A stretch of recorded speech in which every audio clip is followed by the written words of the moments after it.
Pernah enggak kamu merasa makin dekat sama seseorang, tapi malah justru makin hancur hatimu? Bukan karena kamu terlalu sensitif, tapi karena mereka terlalu licik menyakiti secara halus. Orang toksik itu enggak selalu teriak atau marah-marah. Kadang mereka pakai pujian buat menjatuhkan. Kadang mereka seolah perhatian, padahal mau kendaliin. Dan yang lebih parah, kita sadar, tapi terlalu takut buat pergi. Video ini bukan cuma buat kamu yang pernah disakiti, tapi juga buat kamu yang sedang belajar membentengi diri. Biar kamu tahu caranya tetap waras di tengah hubungan yang diam-diam mengikis harga dirimu. Inilah 10 taktik psikologi yang bisa kamu pakai buat menghadapi orang toksik tanpa harus jadi toksik juga. 1. Jangan terjebak dalam permainan emosi mereka. Apa kamu pernah berhadapan dengan orang yang kayaknya selalu tahu tombol emosi mana yang harus ditekan? Mereka tahu kapan harus bersikap manis dan tahu kapan harus membuatmu merasa bersalah. Tiba-tiba kamu merasa jadi orang jahat, padahal kamu cuma berusaha jujur. Kamu ditarik masuk ke dalam pusaran yang mereka bentuk. Tanpa sadar kamu mulai mempertanyakan dirimu sendiri. Itu bukan kebetulan. Orang toksik sering main di wilayah emosi. Mereka tahu ketika kamu mulai kebingungan, mereka bisa lebih mudah mengontrol narasi. Mereka bukan cuma nyakitin lewat kata-kata kasar, tapi juga lewat pujian palsu, lewat kekhawatiran yang kelihatannya tulus, tapi ternyata penuh agenda tersembunyi. Taktik mereka licin. Kadang mereka jadi korban, kadang mereka jadi pahlawan. Dan kamu dipaksa jadi penjahat dalam cerita mereka. Semua dilakukan agar kamu tetap terlibat, agar kamu merasa harus menjelaskan, harus membela diri terus-menerus, sampai akhirnya kamu lelah sendiri. Saat itulah mereka menang, bukan karena mereka benar, tapi karena kamu terpancing, kamu kehilangan pijakan. Emosi itu bukan hal yang buruk, tapi kalau dikuasai oleh orang yang salah, emosi bisa jadi senjata mematikan, bisa membunuh jati diri kamu perlahan-lahan. Makanya, penting banget untuk sadar. Sadar kalau nggak semua emosi harus ditanggapi, nggak semua kata harus dibalas, nggak semua drama perlu kamu mainkan. Kalau mereka marah, biarkan. Kalau mereka merendahkanmu, tetap tenang. Bukan berarti kamu lemah, tapi kamu sedang memilih untuk nggak dikendalikan. Kamu sedang memutus rantai permainan yang mereka ciptakan. Dan itu butuh keberanian luar biasa. Kadang, cara terbaik untuk menang adalah dengan nggak ikut main, nggak membalas serangan, nggak ikut naik ke panggung yang mereka bangun. Mereka akan marah. Mereka akan bilang kamu dingin atau nggak punya hati. Itu bagian dari skrip lama mereka. Tapi semakin kamu tahan untuk nggak terpancing, semakin mereka kehilangan daya. Karena permainan mereka butuh lawan main, dan kamu menolak jadi bagian dari itu. Tenang bukan berarti kamu kalah. Diam bukan berarti kamu salah. Justru kamu sedang mengembalikan kendali. Kamu sedang menjaga harga dirimu sendiri. Saat kamu nggak bereaksi, kamu memberi pesan yang sangat jelas. Aku tahu permainanmu, dan aku nggak akan ikut lagi. Itulah awal dari kebebasan emosional.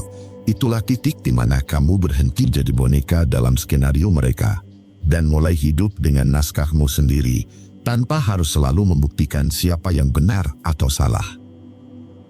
Renungan untukmu di poin 1 ini. Jangan biarkan mereka menentukan kapan kamu merasa cukup. Jangan biarkan mereka mengatur ritme detak hatimu, karena hidupmu bukan panggung drama mereka, dan kamu bukan tokoh tambahan dalam hidup orang lain. Berani nggak membalas, itu juga bentuk kekuatan.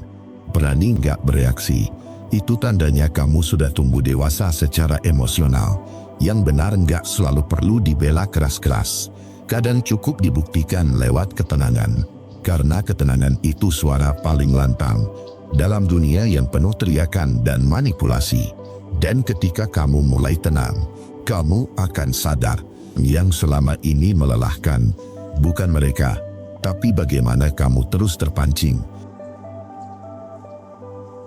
2. Gunakan teknik grey rock atau batu abu-abu. Kalau kamu pernah berhadapan dengan orang yang toksik, kamu pasti tahu rasanya diserang terus-menerus, baik secara halus maupun terang-terangan. Ada saja cara mereka untuk menyedot energimu. Mereka bisa muncul saat kamu sedang damai, lalu tiba-tiba menyalakan api konflik. Mereka ingin kamu terpancing. Mereka ingin kamu bereaksi. Karena di sanalah letak kekuatan mereka, pada reaksi emosionalmu. Saat kamu marah, mereka senang. Saat kamu bingung, mereka menang. Dan disitulah teknik grey rock jadi penting. Teknik ini sederhana secara konsep, tapi sangat kuat dalam praktik. Intinya, jadilah membosankan. Serius. Jadilah seperti batu abu-abu. Biasa saja, tanpa warna, tanpa emosi, tanpa respon yang bisa mereka mainkan. Orang toksik haus perhatian. Mereka butuh panggung. Kalau kamu ikut bermain, kamu memberi mereka apa yang mereka inginkan. Tapi kalau kamu tenang, nggak bereaksi, nggak menunjukkan ekspresi menarik, mereka akan bingung sendiri.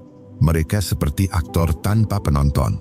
Mereka ingin kamu panik, marah, merasa bersalah. Tapi kamu cuma jawab data. Atau bahkan nggak jawab sama sekali. Misalnya mereka menyerang. Kenapa kamu cuek banget sih akhir-akhir ini? Alih-alih menjelaskan panjang lebar, cukup jawab, aku lagi banyak pikiran aja. Atau saat mereka sengaja memancing, aku yakin kamu tuh sebenarnya nggak peduli. Daripada membela diri, cukup jawab, bisa jadi begitu, ya. Jawaban pendek, datar, tanpa emosi, tanpa cerita tambahan. Karena saat kamu kasih cerita, mereka akan putar balikan. Saat kamu jujur, mereka akan jadikan itu senjata. Teknik grey rock bukan tentang memendam emosi, tapi tentang melindungi energi, tentang memilih mana yang layak diberi perhatian, dan mana yang lebih baik diabaikan. Kamu bukan robot, kamu tetap manusia yang bisa merasa. Tapi dengan teknik ini, kamu sedang belajar kapan harus tidak menunjukkan apa yang kamu rasakan. Dan itu bukan pura-pura, itu strategi, itu bentuk kedewasaan emosional. Dan itu menyelamatkanmu dari peran yang tidak kamu mulai. Akan terasa aneh di awal, karena kita terbiasa membela diri, terbiasa menjelaskan. Tapi lama-lama kamu akan sadar, kamu lebih damai, kamu lebih hemat energi. Dan yang paling penting, kamu nggak lagi jadi mainan dalam permainan orang lain. Mereka akan mencoba lebih keras, akan makin agresif, karena kamu jadi sulit ditebak. Tapi teruslah bertahan. Jangan kasih reaksi, jangan kasih bahan. Biar mereka kehabisan amunisi dan pergi cari mangsa lain. Ingat, kamu bukan batu. Kamu cuma tampil seperti batu untuk orang yang gak pantas melihat sisi terbaikmu. Renungan untukmu di poin 2 ini. Terkadang, cara terbaik menghadapi orang beracun bukan dengan konfrontasi, tapi dengan kebosanan, dengan kesengajaan untuk tidak menarik. Karena tidak semua konflik harus dihadapi, tidak semua tuduhan harus dibantah, dan tidak semua orang layak mendapat bagian dari emosimu. Dengan jadi abu-abu, kamu sedang menjaga warna aslimu agar tidak luntur karena racun dari luar. Kamu sedang melindungi dirimu yang berharga. Tenang bukan berarti lemah. Datar bukan berarti bodoh. Itu tanda bahwa kamu memilih damai, meski orang lain sibuk menciptakan badai. 3. Fokus pada respons, bukan reaksi. Ada perbedaan besar antara reaksi dan respons. Kedengarannya mirip, tapi efeknya bisa jauh bertolak belakang. Reaksi itu otomatis, cepat, emosional, seringkali dilakukan tanpa mikir panjang. Sementara respons lebih lambat, lebih sadar, dan lebih terarah. Saat kamu sedang dalam tekanan, reaksi terasa seperti kebutuhan. Kamu ingin langsung membalas. langsung menegaskan posisi kamu. Tapi disitulah jebakannya. Orang toksik senang saat kamu reaktif, karena di situ kamu paling rentan, dan mereka bisa masuk lebih dalam. Mereka akan memelintir emosimu, membuatmu berkata hal-hal yang kamu sesali, mendorongmu untuk melampaui batas. Lalu mereka berperan sebagai korban. Itu strategi mereka. Mereka tahu reaksi emosional itu impulsif. Dan mereka tahu, emosi yang tak terkontrol mudah dimanipulasi. Makanya, kamu perlu jeda. Sekecil apapun, satu tarikan napas, 1 detik diam, itu mungkin terdengar sepele, tapi 1 detik bisa menyelamatkan harga dirimu, bisa menyelamatkan relasimu dengan dirimu sendiri, bisa membuatmu tetap waras. Respons lahir dari kesadaran, dari pengamatan, dari keputusan untuk tidak terprovokasi. Itu kekuatan yang tidak semua orang punya. Ketika kamu belajar merespons, kamu mengembalikan kendali.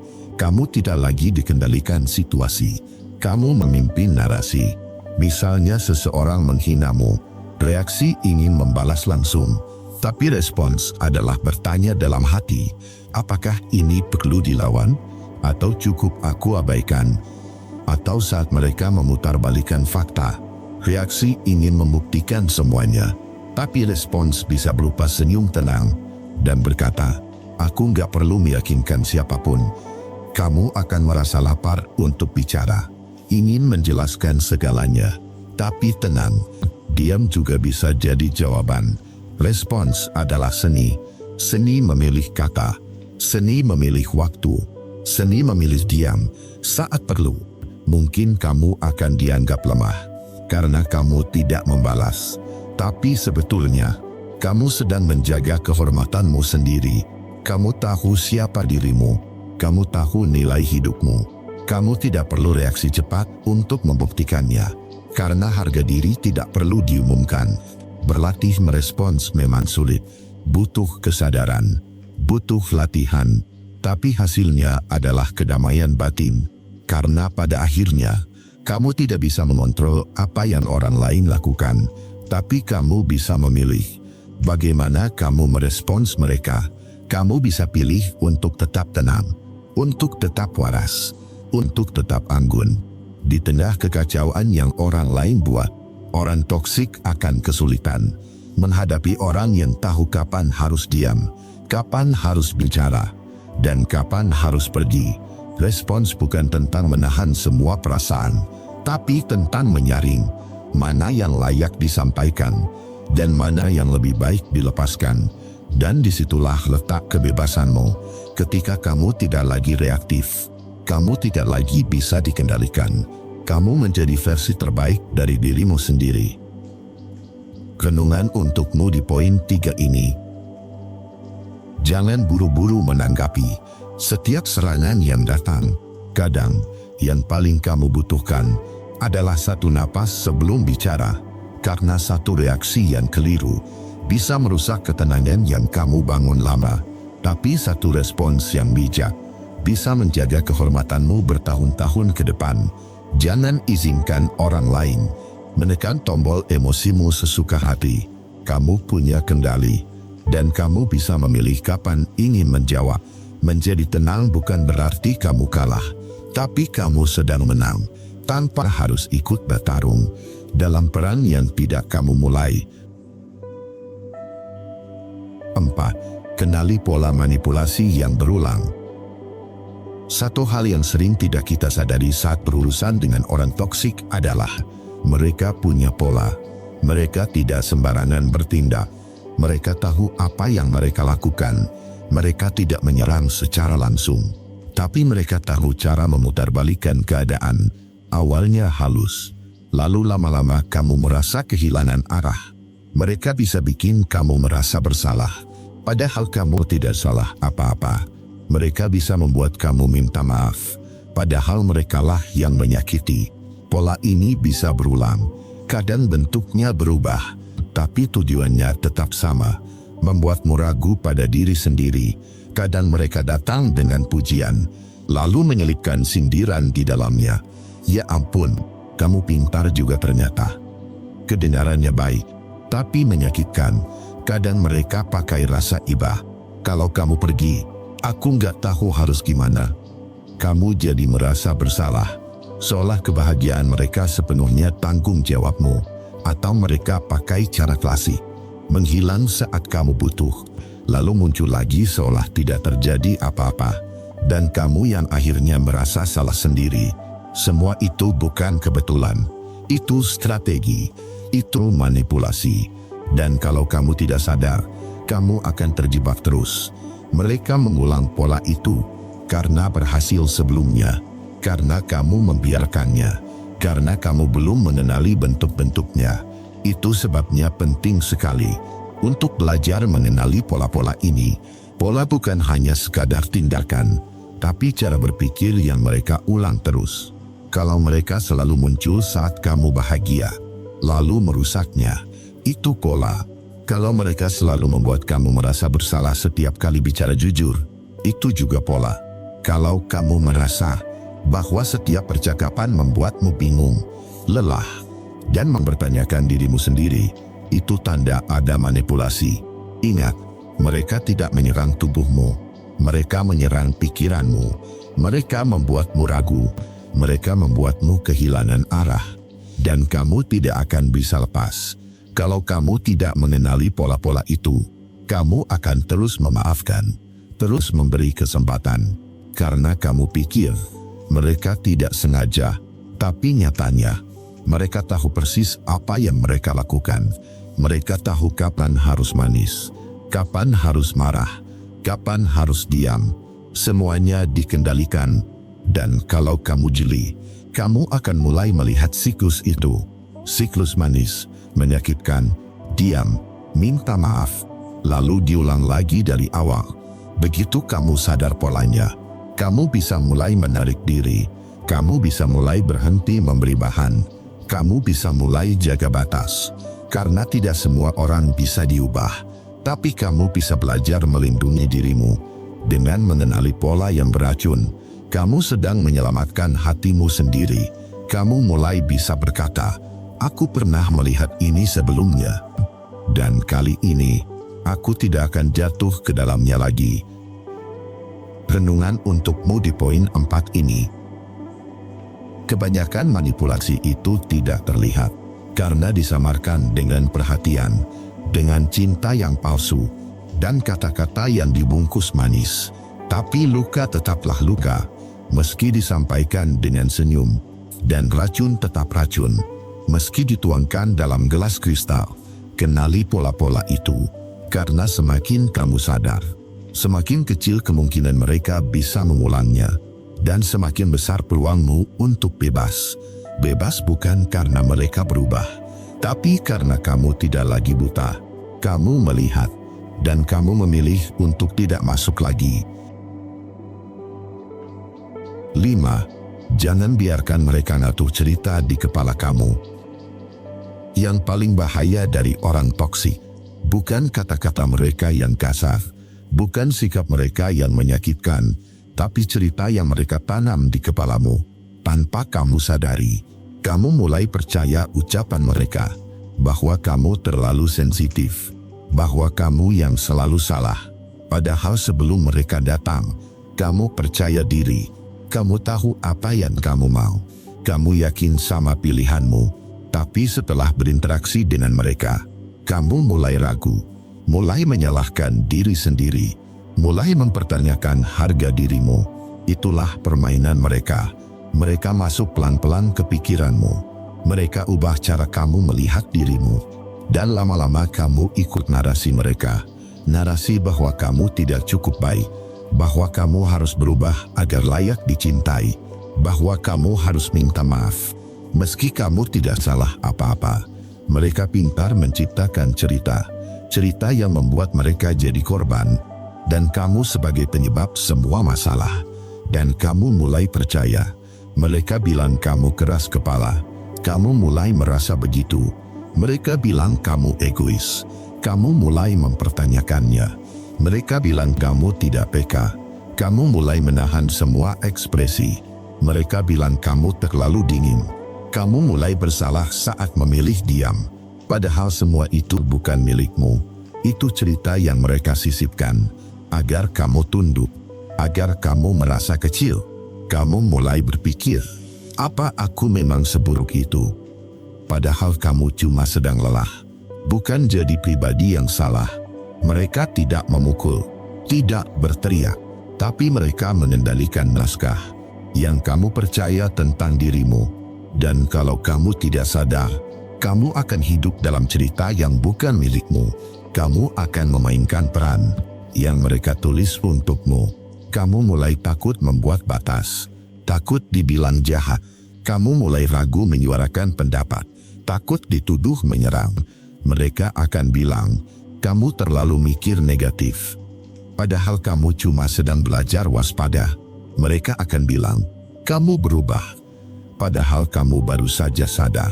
Kamu berhak menulis ceritamu sendiri. Kamu berhak memegang kendali atas apa yang kamu percayai tentang dirimu. Kamu tidak perlu skrip dari orang lain. Karena begitu kamu percaya pada narasi mereka yang menyakitkan, kamu akan lupa siapa kamu sebenarnya. Dan itu jauh lebih menyakitkan daripada luka fisik. Mulailah bertanya, apakah ini benar dariku atau hanya kata mereka? Apakah aku memang bersalah atau hanya dijadikan kambing hitam? Apakah aku hidup untuk diriku atau untuk menyenangkan mereka? Kalau kamu nggak mengatur ceritamu sendiri, orang lain akan melakukannya untukmu. Dan seringkali cerita itu akan membuatmu jatuh. Jangan biarkan itu terjadi. Kamu punya suara, kamu punya cerita, dan kamu berhak memilih versi terbaik dari dirimu. Renungan untukmu di poin 5 ini. Hati-hati dengan kata-kata yang kamu biarkan tinggal di pikiranmu, karena dari sanalah cerita tentang dirimu dimulai. Dan cerita itu akan membentuk cara kamu memperlakukan diri sendiri, akan menentukan batas, arah, dan harga dirimu. Kalau kamu terus membiarkan mereka bicara, lama-lama kamu akan lupa suaramu sendiri. Padahal, suara itu penting. Karena dari situlah kamu akan sembuh. Kamu berhak menulis ulang cerita yang mereka hancurkan. Kamu berhak percaya lagi pada dirimu sendiri. Dan kamu tidak harus jadi karakter figuran dalam hidup orang yang selalu merendahkanmu. Ambil alih pena itu kembali. Tulis kisahmu. Tentukan endingnya sendiri. Karena kamu bukan cerita mereka. Kamu milikmu. 6. Latih diri untuk tetap tenang saat diuji. Satu hal yang pasti dalam hidup, kamu akan diuji, bukan hanya oleh keadaan, tapi oleh orang-orang yang tahu di mana titik lemahnya kamu.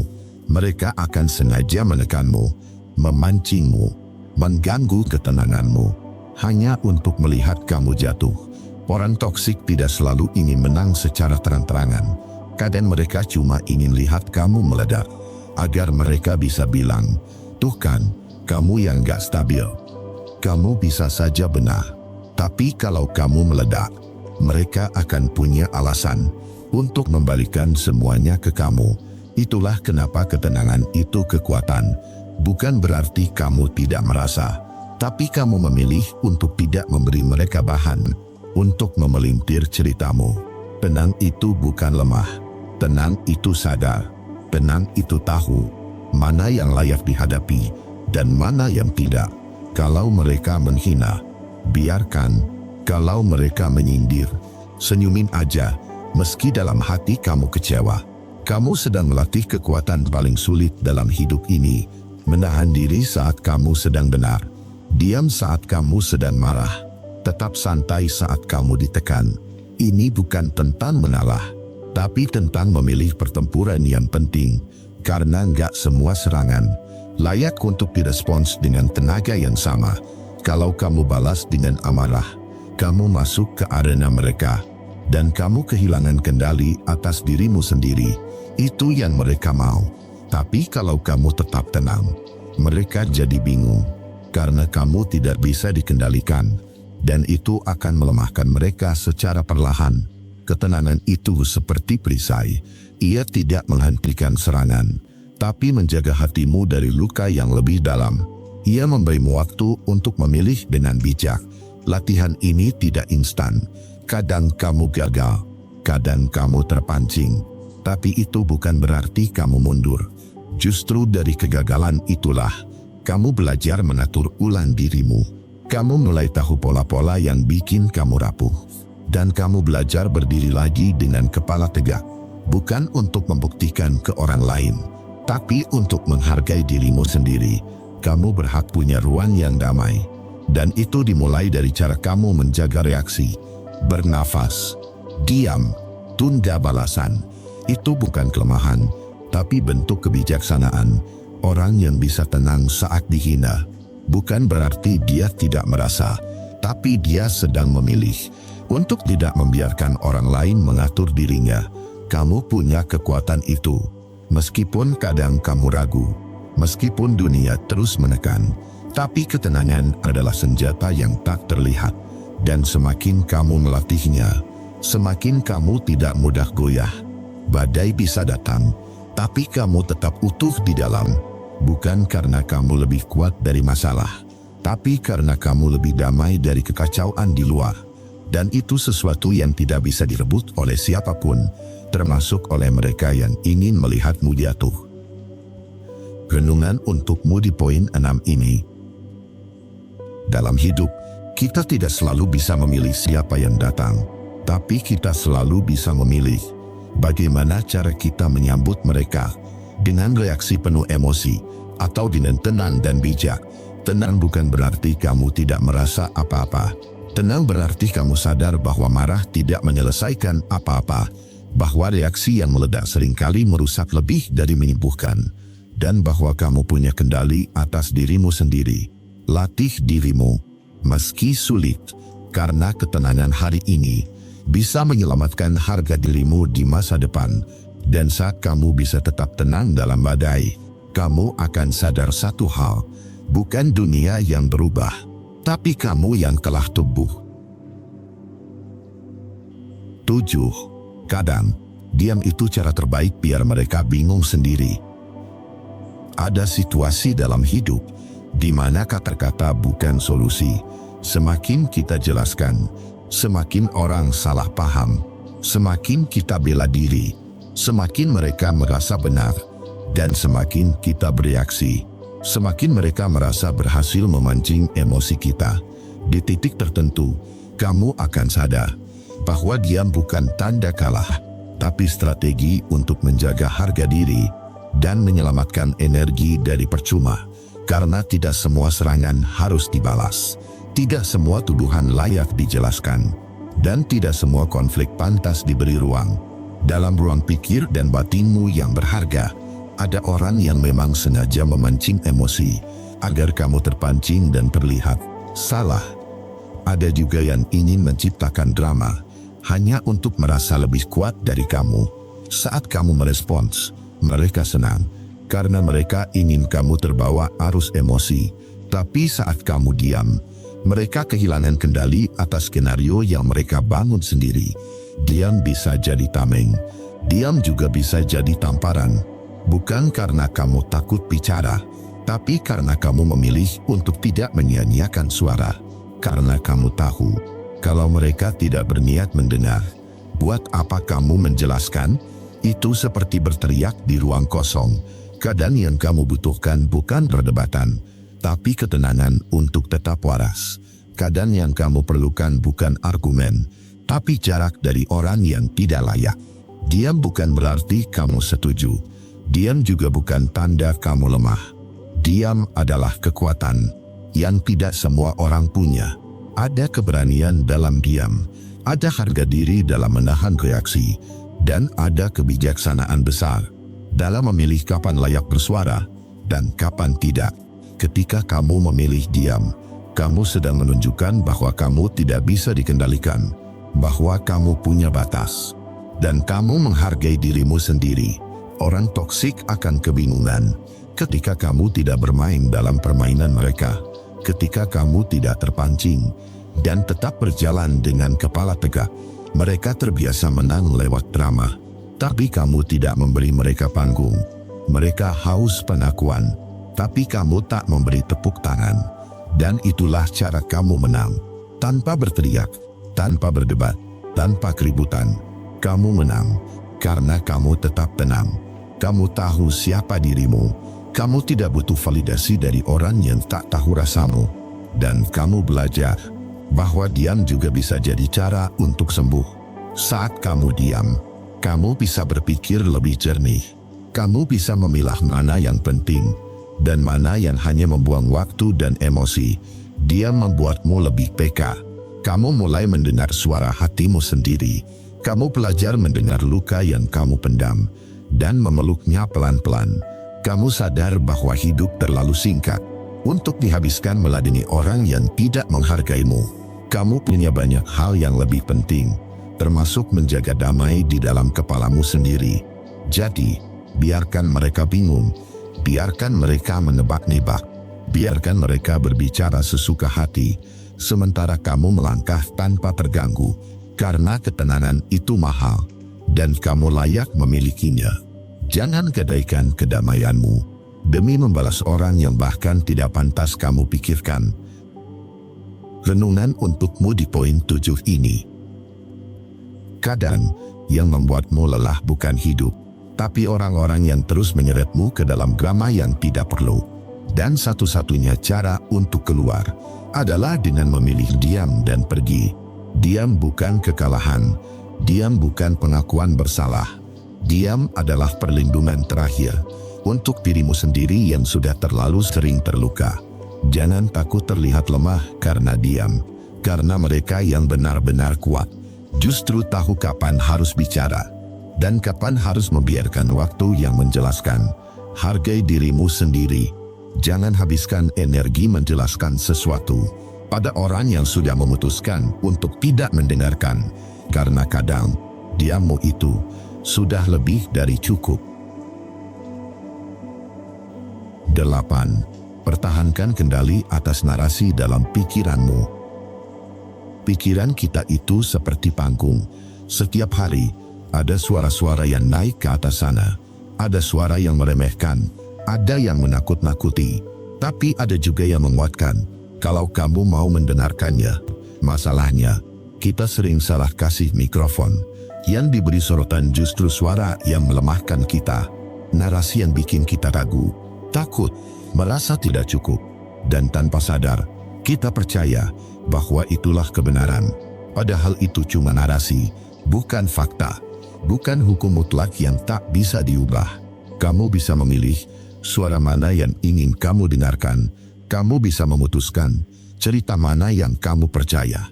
Kehilangan kendali atas narasi di kepala itu berbahaya, karena kalau kamu tidak menulis cerita hidupmu sendiri, orang lain yang akan menuliskannya untukmu. Dan seringkali mereka menuliskannya dengan cara yang menyakitkan. Pikiran itu seperti medan pertempuran. Kamu harus hadir di sana setiap hari, karena jika kamu absen, musuh akan mengambil alih. Dan musuh terbesar kita seringkali bukan orang lain, tapi isi kepala kita sendiri. Narasi di pikiranmu menentukan arah langkahmu. Kalau kamu percaya kamu gagal, kamu akan takut mencoba. Kalau kamu yakin kamu bodoh, kamu akan berhenti belajar. Dan kalau kamu pikir kamu tidak berharga, kamu akan menerima perlakuan buruk dari siapa saja. Kamu harus mulai menulis ulang narasi itu. Narasi yang tidak dibentuk oleh trauma, rasa malu, atau luka lama, tapi dibentuk oleh keberanian, oleh kasih sayang pada diri sendiri. Karena kamu layak untuk itu. Kendalikan suaramu sendiri. Ubah dari "aku nggak bisa" jadi "aku sedang belajar". Dari "aku payah" jadi "aku sedang tumbuh". Dari "aku trauma" jadi "aku sedang pulih perlahan". Saat kamu mulai menulis ulang isi pikiranmu, kamu akan merasa lebih berdaya. Kamu akan sadar, kamu bukan korban dari cerita siapa-siapa. Kamu penulis cerita hidupmu sendiri, tapi prosesnya nggak instan. Kadang, kamu masih akan jatuh. Kadang, suara lama itu muncul lagi. Tapi kali ini kamu lebih siap. Kamu tahu itu hanya suara, bukan kamu. Maka, rawat pikiranmu seperti kamu merawat luka fisik. Jangan biarkan ia berdarah terus-menerus tanpa perhatian. Jangan biarkan narasi negatif tumbuh liar tanpa dikoreksi, karena apa yang kamu pikirkan akan membentuk siapa kamu besok. Belajarlah menyadari narasi apa yang lagi main di kepalamu. Bertanyalah, apakah ini benar? Apakah ini adil buat diriku? Kalau temanku bicara seperti ini tentang dirinya, apa yang akan aku katakan? Itulah cara kamu mulai mengembalikan kendali. Dengan menyadari, membongkar, dan memilih ulang cerita yang kamu percayai. Dengan menyadari bahwa kamu bukan produk dari kata-kata orang lain, tapi kamu adalah hasil dari kata-kata yang kamu tanam dalam dirimu sendiri. Setiap kali kamu mendengar suara negatif, jangan langsung percaya. Tantang dia, ajak dia duduk, dan tanya, apa kamu benar? Atau kamu cuma luka yang belum sembuh? Ingat, kamu boleh takut, tapi jangan biarkan rasa takut itu mengambil alih mikrofon. Karena kamu punya suara lain di dalam dirimu. Suara yang bijak, suara yang tahu kamu layak bahagia. Pelan-pelan, ubah cara kamu bicara ke diri sendiri. Jangan lagi jadi musuh dalam kepalamu sendiri. Jadilah pendukung yang kamu cari dari orang lain. Jadilah suara yang kamu butuhkan waktu kecil dulu. Renungan untukmu di poin 8 ini. Kadang kita lupa bahwa narasi yang kita percaya, itulah yang membentuk masa depan kita. Kalau kamu ingin hidup yang lebih damai, maka mulailah dari cerita yang kamu tanam dalam pikiranmu. Kamu punya kekuatan untuk mengubah isi kepalamu, tapi kamu harus hadir, harus sadar, harus ikut menulis ulang. Karena kalau kamu biarkan pikiranmu dipenuhi luka lama, kamu hanya akan terus hidup dalam cerita yang menyakiti. Berhentilah mengulang kalimat-kalimat yang menjatuhkan. Buat ruang untuk suara yang lebih jujur, lebih lembut, dan lebih kuat. Bukan suara yang menyangkal luka, tapi suara yang menyembuhkan luka. Jangan takut menantang cerita lama yang melemahkanmu, karena kamu punya hak dan kewajiban untuk menulis ulang hidupmu dengan cara yang lebih utuh dan berbelas kasih. 9. Berani jaga jarak atau melepaskan diri sepenuhnya. Kadang, yang paling menyakitkan bukan perlakuan orang lain, tapi keberanian kita sendiri yang terlalu lama ditunda. Kita tahu orang itu menyakiti, memanipulasi, merendahkan, bahkan meracuni pikiran kita. Tapi kita bertahan dengan dalih sayang, dengan harapan mereka berubah. Padahal, tidak semua orang bisa berubah hanya karena kita sabar. Tidak semua hubungan bisa diselamatkan hanya karena kita baik. Terkadang, satu-satunya cara menyelamatkan diri adalah dengan menjauh. Dengan sadar, memilih diri sendiri, meski itu artinya kehilangan mereka sepenuhnya. Menjaga jarak bukan berarti lemah. Justru itu tanda bahwa kita sadar, kita tidak bisa sembuh di tempat yang melukai. Bahwa kita butuh ruang untuk bernafas, berpikir jernih, dan mengenal kembali siapa diri kita. Jarak seringkali jadi pintu untuk kembali sehat, mental dan batin. Tapi kadang jarak tidak cukup. Kita harus putus total, berhenti berharap, berhenti membuka pintu komunikasi. Bukan karena benci, tapi karena kita lelah. Dan lelah itu bukan dosa. Itu sinyal bahwa kita berhak sembuh tanpa beban. Ada jenis keberanian yang tidak tampak dramatis. Bukan teriakan atau amarah yang meledak, tapi keputusan sunyi untuk berhenti, untuk berkata, cukup sampai sini. Berani melepaskan bukan karena kita kuat sejak awal, tapi karena kita sudah terlalu sering terluka diam-diam. Dan hari itu datang, saat kita bilang, aku juga berhak bahagia. Bukan karena mereka berubah, tapi karena kita akhirnya berubah arah. Kita pernah mencoba segalanya, berkomunikasi baik-baik, memberi maaf berulang kali, menyimpan luka demi tidak kehilangan. Tapi saat semua upaya tak lagi dipedulikan, kita perlu mengakui satu hal penting. Mereka tidak akan berubah hanya karena kita mencintai. Dan kita tidak perlu bertahan hanya karena takut sendirian. Kesendirian yang tenang jauh lebih sehat daripada bersama yang terus menyiksa batin. Sendiri bukan musuh, jika di dalamnya kita bisa sembuh. Sendiri bisa jadi awal dari hidup yang lebih utuh. Mungkin mereka akan bilang kita egois, karena berani menjauh, atau memilih pergi. Tapi hanya kita yang tahu berapa luka yang selama ini kita tahan. Dan keputusan itu bukan soal mereka, tapi soal kita. Kadang kita tidak harus menunggu izin untuk pergi. Tidak perlu klarifikasi panjang, tidak perlu penjelasan rumit. Luka kita cukup jadi alasan. Dan itu valid. Meski tak dimengerti siapa-siapa, kita tidak hidup untuk menyenangkan orang yang menyakiti. Kita hidup untuk jaga kewarasan kita sendiri. Untuk tetap bisa tidur nyenyak tanpa rasa bersalah palsu. Untuk tetap punya harga diri, meski kehilangan mereka. Lepaskan, bukan karena mudah, tapi karena berpegang itu lebih menyakitkan. Kadang kita harus tutup pintu, bukan karena tidak peduli, tapi karena kita akhirnya peduli pada diri sendiri. Kalau kamu sedang dalam hubungan yang terus melukai, jangan tunggu hancur total baru bertindak. Luka yang dipendam terus-menerus akan berubah jadi trauma yang dalam. Dan trauma itu butuh waktu lama untuk sembuh. Mulailah dari keberanian kecil. Kurangi intensitas. Jaga batas. Kalau sudah siap, lepaskan dengan tenang. Karena kedamaian itu tidak datang dari kompromi yang menyiksa. Ingat, kamu tidak egois karena memilih sehat. Kamu tidak jahat karena tidak ingin terus disakiti. Kamu tidak lemah karena memilih sendiri. Justru disitulah kamu jadi kuat. Diam-diam, tapi nyata. Renungan untukmu di poin 9 ini. Berani menjaga jarak atau melepaskan adalah salah satu bentuk cinta pada diri sendiri. Kita mungkin kehilangan seseorang, tapi kita sedang menyelamatkan jiwa kita sendiri. Kadang, keputusan yang paling berat adalah yang paling menyembuhkan. Tidak semua kehilangan itu buruk, karena ada yang justru memberi kita ruang untuk tumbuh kembali. Jangan takut ditinggal orang yang tak pernah benar-benar peduli. Takutlah saat kamu terus mengorbankan diri untuk mereka. Karena yang kamu jaga bukan hanya hubungan, tapi juga kesehatan mental dan harga diri yang berharga. Jaga jarak, lepaskan, jika itu satu-satunya jalan untuk bertahan sebagai dirimu yang utuh. Kamu tidak salah, kamu tidak jahat, kamu hanya manusia yang ingin hidup tenang.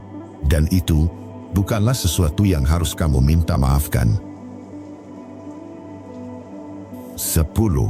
Validasi diri tanpa perlu persetujuan mereka. Kamu tidak butuh tepuk tangan dari orang yang tak benar-benar peduli, apalagi dari orang yang hanya hadir saat mereka bisa memanfaatkanmu. Kadang, validasi dari mereka justru menjebak kamu dalam kebohongan yang merusak harga dirimu sendiri. Kamu akan terus merasa kurang, karena standar mereka memang sengaja dibuat mustahil untuk kamu penuhi. Kamu bisa melakukan segala hal dengan tulus, tapi tetap dianggap egois hanya karena tidak tunduk pada aturan mereka.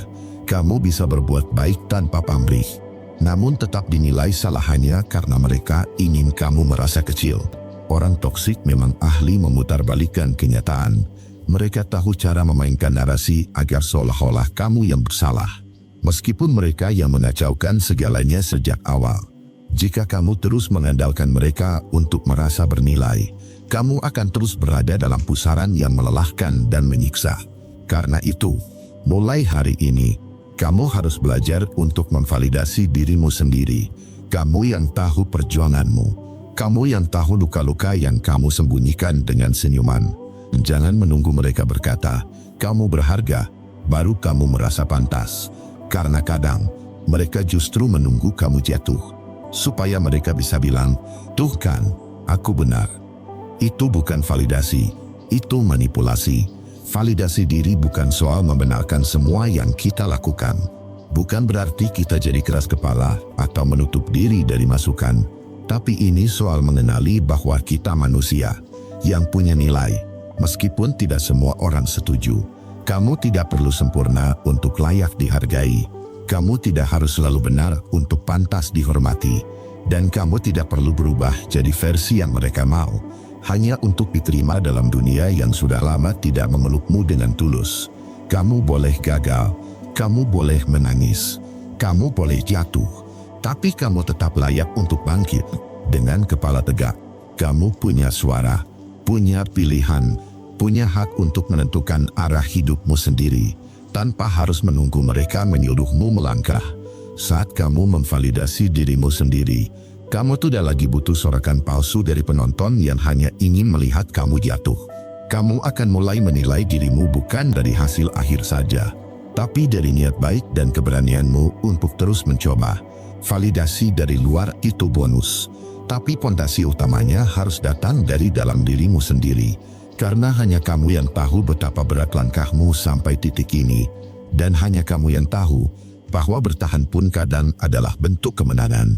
Jangan biarkan mereka mengendalikan cermin yang kamu gunakan untuk melihat dirimu, karena mereka hanya akan menunjukkan cacat, bukan kekuatanmu. Tumbuhkan cerminmu sendiri, yang melihat dengan belas kasih dan kejujuran.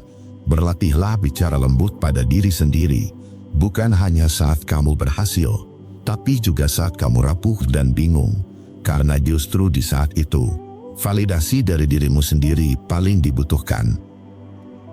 Renungan untukmu di poin 10 ini. Kamu tak harus sempurna agar bisa mencintai dirimu sendiri. Penerimaan itu bukan hadiah dari mereka yang tak pernah benar-benar peduli. Penerimaan itu keputusan yang hanya bisa kamu berikan untuk dirimu sendiri.